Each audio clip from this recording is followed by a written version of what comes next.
Good morning. Good morning. It's truly a blessing to be here in such a historic place itself. I heard that this church was the first church of God in Christ in this city. I am so glad that your pastor, Pastor Nehemiah Howard, I didn't get a chance to meet you, but God bless you. And Elder Levi Pryor to come and let me be amongst you on today. My name is Miss Betty Mason, that is. I got me a little notes here to help me out.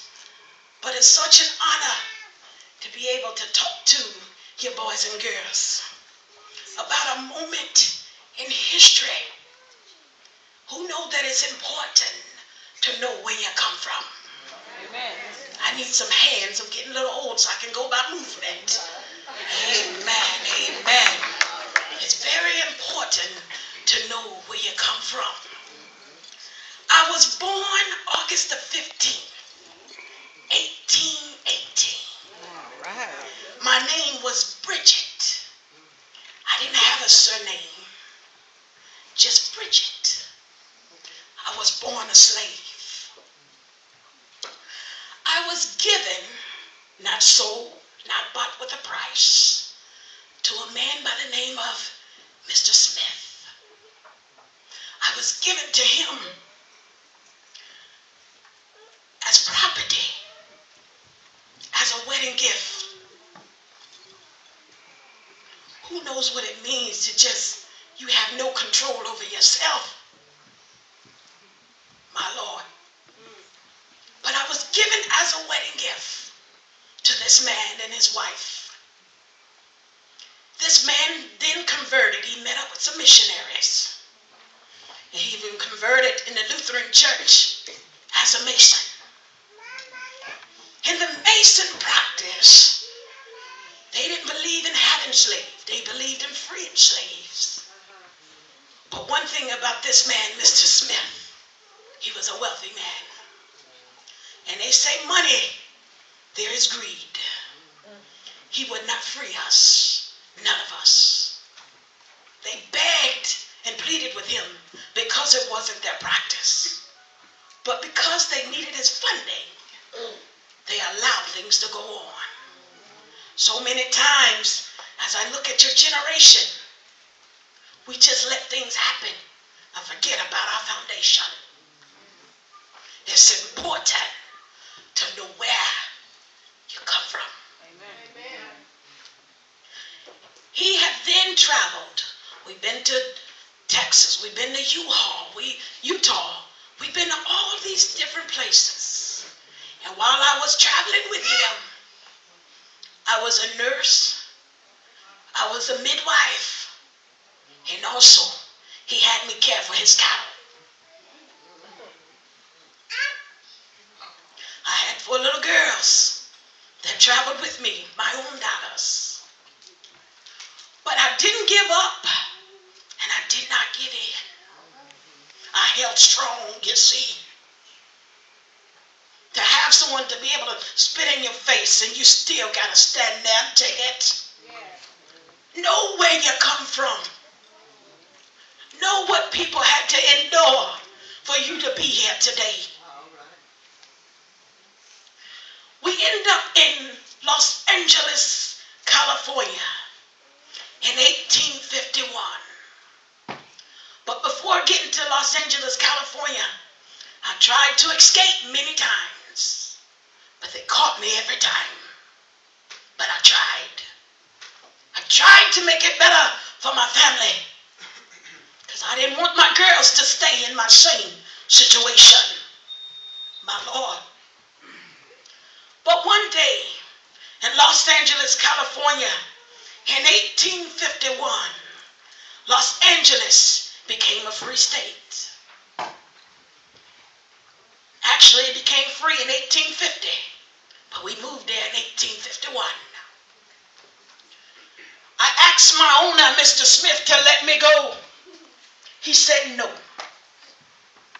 So along the way, I've met people. It's good to befriend people. It's good to speak to people. Just a smile makes a big difference. In my travel, I befriended a man who just so happens to be an attorney who worked in the court systems, who helped me to be able to go before the courts to get free. You think that's my story, but that's not where it ends. Not only did I become free, but my daughters was free. 10 other families up under Mr. Smith and their children were free because I befriended a friend. Amen. I continued to work. Excuse me.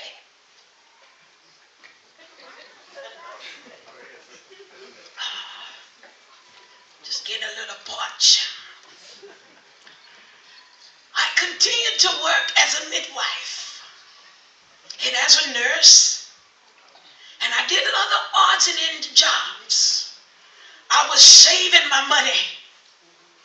I was very frugal. Today, I know y'all say you're cheap, but that's all right because I had a plan. I had a goal. I had something in mind to make it better for my family. For 10 years as I served as a nurse, I was saving money. And I became the first African American in California to buy my own land. You may think 10 years, it takes that long. I saved a whole lot of money. I never had that much money at one time. I was so proud when I handed over my whole, thank you, $250. You think that's no money today, but we was working for pennies and nickels, shillings. But I saved. I bought what my children needed and not what they want because I was saving for their future. $250 was a lifetime to some people. And I bought my property. I took that $250, bought my property, and I sold a piece of it.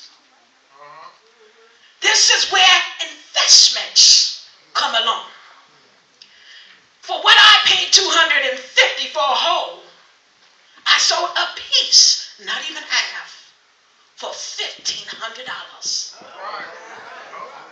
Amen. The additional property that I had, I told my children, I took them to this property, and we looked at it. And I say, this is yours. Always keep it in your family. Know where you come from and where you're going. Always looking ahead to make it better for somebody else. Do you hear me? Amen. With that $1,500, me and my nephew and son-in-law, we had bought our first commercial buildings, starting our own real estate company.